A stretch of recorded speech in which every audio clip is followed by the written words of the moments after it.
Well, good morning, everybody. Thanks for participating again in some of our Facebook Live videos. Again, we're going to try to do these once a week to try to just, give people an opportunity to ask questions, go through some of the issues that we care about, and just, be available to voters to actually ask some questions. So I think the segment we're focusing on today is, how to help our small businesses. And this one might be pretty brief. I just want to be very direct and then invite you guys to ask some questions. Reminder, follow us on Instagram, follow us on Twitter, JD Vance 1, follow us on Facebook. Please share the page. It's a really important part of how we get messaged out to voters. So really appreciate you helping us out. But look, the basic problem here in our country is that small businesses very often get screwed relative to big businesses, relative to multinational corporations. And here, let me just give you a couple of examples. So think of Google, Apple, Amazon, Facebook, four of the most valuable and successful companies the last 10, 20 years, a ton of market power and a ton of power, of course, not just over their own businesses, but over the entire flow of information in our society.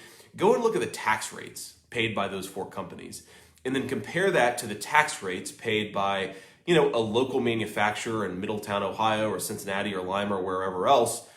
Compare that to a local restaurant.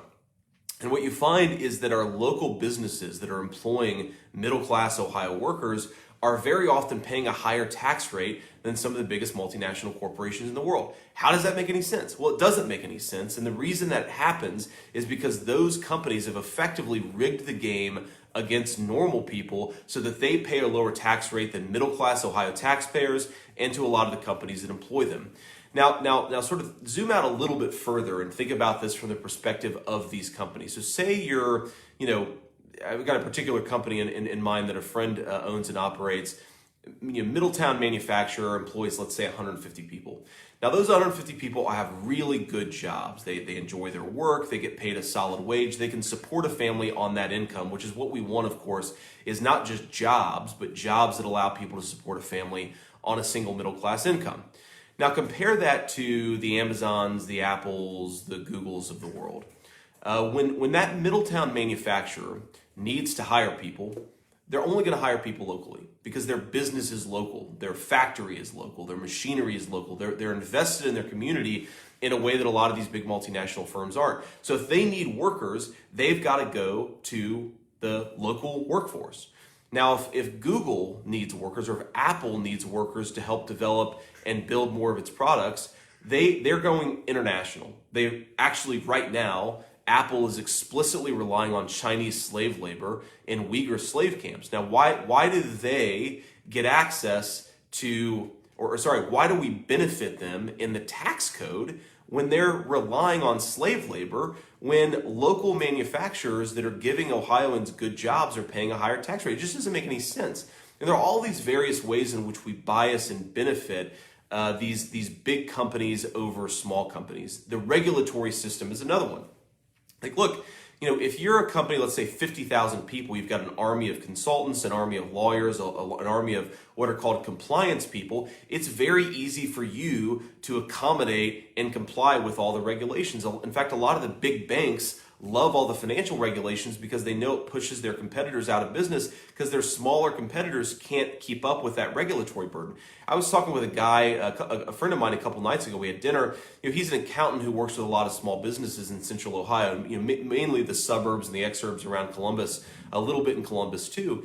And the thing that he was telling me is that, the crazy thing is when the tax code changes, or when new regulations are put in place or old regulations are taken away, his clients are companies typically with 5 employees, maybe up to 50 employees. They're pretty small businesses, and they just do not have the manpower to comply with all this stuff, to even keep track of all the changes and to make sure they're doing the right thing. Of course, our businesses, they want to follow the law, but when the law changes so quickly and there's so much additional information you have to deal with, and you've only got 5 or so people to deal with it, and of course, most of those people are working on the core parts of your business, it just creates a massive advantage for these big companies. Now, the last thing I'll say before I'll take a couple of questions, is that it's often the biggest companies that are also the most woke. Meaning, if you think of all the diversity, equity, inclusion stuff happening in our businesses, if you think about the fact, that businesses are basically forcing their employees to go through, anti-white critical race theory training, where they basically are taught that if you're white, you're an oppressor. If you're black or some other skin color, you're a victim. It's, of course, I think terrible for everybody to get that message. But when you do that, it's not like our 5-person companies that are forcing people to sit through these ridiculous seminars. My friend Chris Rufo has talked a lot about how you go to these big companies like Coca-Cola or Google or wherever, and they sit through these quote-unquote diversity seminars, but what there really are is just explicitly racist seminars where they teach people that you're bad if you have one skin color, you're good if you have another skin color. Terrible for morale, terrible for the basic function of our country, any sense of solidarity or national purpose when everybody's constantly divided against one another. But it's not our small businesses that are doing that. So in this weird way, while it's economically bad and I think unfair to give our biggest multinational corporations tax breaks that our small businesses don't get, it's in some ways, it's empowering the worst sectors of our society, because it's empowering all of these ridiculous companies that focus on dividing us apart, tearing us apart from one another, instead of making a good product, building a good business, and employing good middle-class Ohioans and other Americans in the process. So we got to stop this. We got to put more resources into our small businesses. We've got to put more fairness into our tax code. And at the end of the day, look, I'm a Republican. I know Republicans love to talk about low taxes. We got to be honest about when we say low taxes for whom? I do not want to cut the taxes of Amazon, Facebook, Apple, and Google. Hell, I'd probably like to raise their taxes. But I want to cut taxes on middle-class Ohioans. I want to cut taxes on the small and medium-sized businesses that employ those Ohioans. I want to make the tax code work for people who are investing in this country, and I want to stop rewarding the people who are destroying this country, because that's what a lot of the biggest multinational corporations in this country are doing. Stop rewarding our enemies. Stop rewarding the people that are destroying this country. Let's start rewarding the people that are building it and making it possible for normal people to have a good life here. So good. I'm going to take some questions now, and a couple of quick reminders. One, follow us on Facebook, please. 2, follow us on Instagram, Twitter, all that stuff. I'm not a big social media guy. I've only used Twitter and Facebook, but now we've got Twitter, or we've got social media across all the channels of the campaign. Would love for you guys to support us there and to follow us and to engage with us.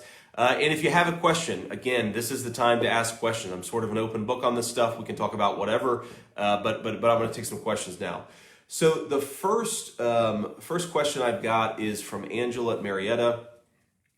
Prices are so high and stores are running out of stuff to sell. How do we fix that? Very, very good question.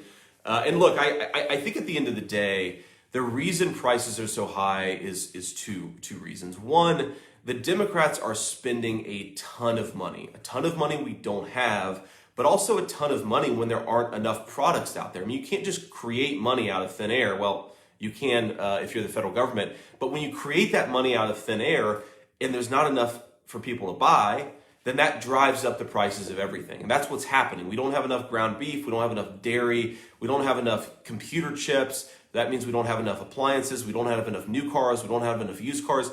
There isn't enough stuff for us to buy with all of this money that's being created. So it's driving prices through the roof for a lot of normal Ohioans. And so I think the first thing we've got to do is actually stop the Biden administration's runaway crazy spending. Look, I'm not opposed to spending money on things we need to spend money on, but this $3.5 trillion bill that they're talking about right now, no one really knows what's in it. A lot of the crap they're going to spend money on is not stuff we actually need. And if it's driving prices through the roof for middle-class people, then what are we doing here? What are we actually getting with all that money if it's just causing prices to skyrocket, even though people are getting more, sort of fake money printed out of thin air? That's one issue. The other issue is that we have a real problem here with our supply chains in this country. This sort of goes back to what I was talking about, where we bias our entire economy towards these biggest multinational corporations. Well, let's say they move all of their manufacturing outside of our country. They put it all in China. They're making all their stuff in China or Mexico. Not enough stuff is getting made here in the United States. Well, when there's not enough stuff to go around, who do you think gets the stuff first that's made in China or Mexico? Not Americans. The people who get it first are the people who are closest to where it's made. And if you don't have a self-sufficient economy where people are making stuff in your place of business, where you live and work and play and so forth, then ultimately you don't have real prosperity. You don't have self-sufficiency. If the Chinese make all of our stuff, they can cut it off. We're screwed in the process. We can't get the critical things we need. And then the things that we do have, prices are going up because there's not enough of it. I think that's fundamentally what's going on. On the one hand, you got the Biden folks spending way too much money. On the other hand, we've allowed the Chinese to make all of our stuff. We've got to make more stuff in this country. We've got to build more things in this country. We've got to ensure that when the global economy goes through these crazy cycles, there's enough stuff in America that we make that our people can rely on. And that's unfortunately not true right now. Before I take Kevin's question, we have a question for somebody. One just crazy other thought here is that so I've got a 4-year-old boy, I've got an 18-month-old boy, and when you have kids that age, they get sick all the time, right? And I thought last year one of the craziest things that happened during the whole COVID pandemic and lockdowns and all that stuff. One of the craziest things that happened is when the Chinese Communist Party basically threatened our country with a loss of pharmaceutical ingredients. I mean, think about how crazy this is. We invented these drugs in the United States of America. American genius created this stuff in the first place. But now because the Communist Chinese Party makes it, we could live in a country where my 4-year-old couldn't get the drugs that he needs because they're all made by people who hate us.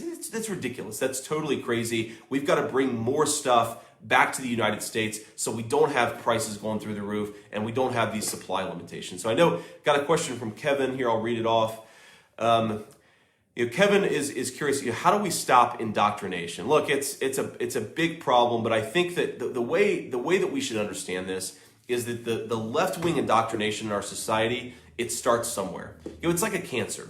And if you know how cancer works, I'm not a scientist, but my understanding is that basically you get a tumor in one place and you try to cut out that tumor before it spreads all over the body.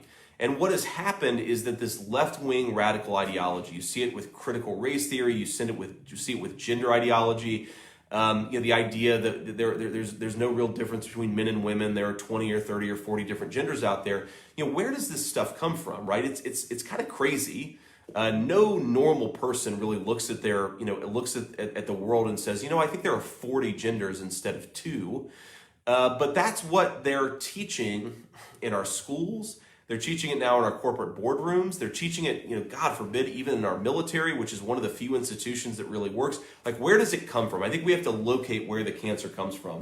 And unfortunately, I think the answer is our universities. The universities are the place where the tumor is located, and it's spreading all over our society. Because, think about it. You hire people. A lot of the people you hire work at a university. If you're a school teacher, you've got to have a 4-year college degree. You get that at a university. Our corporate human resources departments are mainly run by people who went to college. So the colleges filter all this crazy indoctrination out into our entire society. And I think you got to cut it out at the universities. And the good thing is we've got a tool here. Cancer is pretty complicated. Unfortunately, cancer is very complicated. Fortunately for us, this indoctrination is not that complicated. We know where it's coming from, and we know that the fuel that it runs on is money. No one is going to pay to have their children indoctrinated. No one wants to have their children indoctrinated. The money comes from taxpayers who are sending it to these universities not knowing that the indoctrination is taking place. Or maybe afraid to actually cut it off because they don't want to be called bad names. But at the end of the day, whatever names we're going to get called, we have got to cut off the flow of funding to the universities that are indoctrinating our children.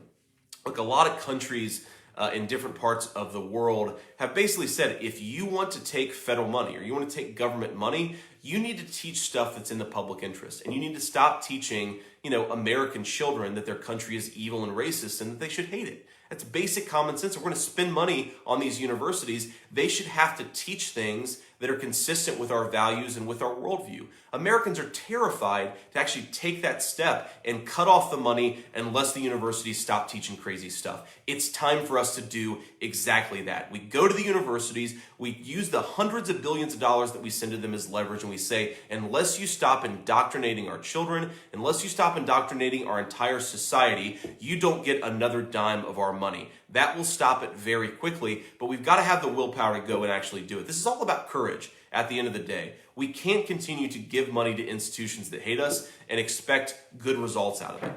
We got to stop sending money to those institutions, or we have to force them to stop being so crazy to get another dollar of our cash. Robin from Oberlin is asking, what is my position on mandated COVID-19 vaccination? Look, I'm against it. Very simple. I think at the end of the day, we should not be requiring people to take the vaccine. I have advised people in my family to get vaccinated. I'm not against vaccination. I think that for a lot of people, it makes a lot of sense. But at the end of the day, that should be your choice. And look, it's a new vaccine. It's still relatively experimental in nature. Our public health officials have lost the trust of the people by being on every side of every issue and being very political in the way that they give guidance. So I don't think that you can live in that society where no one has trust justifiably in our public health authorities and be forced to put something into your body that they're telling you to put into your body. Look, if they want our trust and they want our confidence, the best way to do it is through persuasion and not mandates. We live in a constitutional republic. We live in a country where informed citizens get the right to make decisions for themselves in their personal lives and their government lives. And we should be trusting people enough to reason with them, to level with them, to make arguments and let them make the decision about what they want to do with these vaccines. Look, the crazy thing that's going on is that the vaccine mandates, I think, have totally warped our understanding of this virus. At the end of the day, should we require a 19-year-old who's already had COVID, so they already have natural immunity, to put an experimental vaccine into their body? I don't think there's any scientific or health reason to justify that. But we become so political about this, where it's like we're going to force people to take the vaccine, that we're going to force it on 19-year-old kids who've already had COVID. I don't think it makes any sense. And it's making our society hate one another. It's making our people hate one another. If you look at the way this COVID conversation has evolved over the last few months, it's gone from, we're all in this together. We've got to, find some way of living our lives while still respecting the risk of the virus. And now it's like, look at the way that Biden talks about people who aren't vaccinated. He talks about them like they're vermin, like they're subhuman beings, like they're not even deserving of the respect that we should all give our fellow citizens because of a medical decision they want to make. I'm sick of talking about our fellow citizens like they're pond scum. We need to show respect for one another. And one of the most important ways to do that is not to force our fellow citizens to do something they don't want to do. Let's talk to each other first. Looks like we've got time for one more question here. And so I'll take this question. And Aiden asks, Bengals or Browns? Look, this is probably going to get me in a little bit of trouble. I love Cleveland. I've had a lot of good times there. It's a great American city. A lot of good friends there. But look, at the end of the day, I'm a Cincinnati guy. I grew up loving Cincinnati sports. The only non-Cincinnati teams I can ever remember rooting for were the UK Wildcats in basketball, because my grandparents were from southeastern Kentucky, and of course the Ohio State Buckeyes, which is one of the things that I think brings Cleveland and Cincinnati together on these sports issues. Bengals had a very exciting win last night. I did not expect, especially after the first half, that it was going to go in our direction. But look, worked out. We won the game. We're 3-1 now, which is a big deal in Cincinnati, and it looks like we've got a pretty good team. So I'm excited about it. I will say I'm not one of these people who hates Cleveland sports. Like, I root for the Indians, or whatever it is that we're supposed to call them now. The ridiculous. Oh, what is the ridiculous? Oh, the Guardians. The stupidest name in the world. So I'm still going to call them the Cleveland Indians. But the first time that an Ohio sports team went to the playoffs when I was a kid was like the Bengals when I was 3 or 4 years old. And the next time that it happened was the Browns, I think in the late to mid 90s. And so I've always liked the Browns. I've always rooted for the Browns. But look, if the Bengals are playing the Browns, I'm Houday all the way. All right, ladies and gentlemen, that's it for us. Thanks for taking time. Thanks for asking some questions. Again, follow us on social media. We'll do another one of these probably next Friday. We'll keep the conversation going, but really appreciate you guys giving some of your Friday morning to us. Take care. Have a good weekend.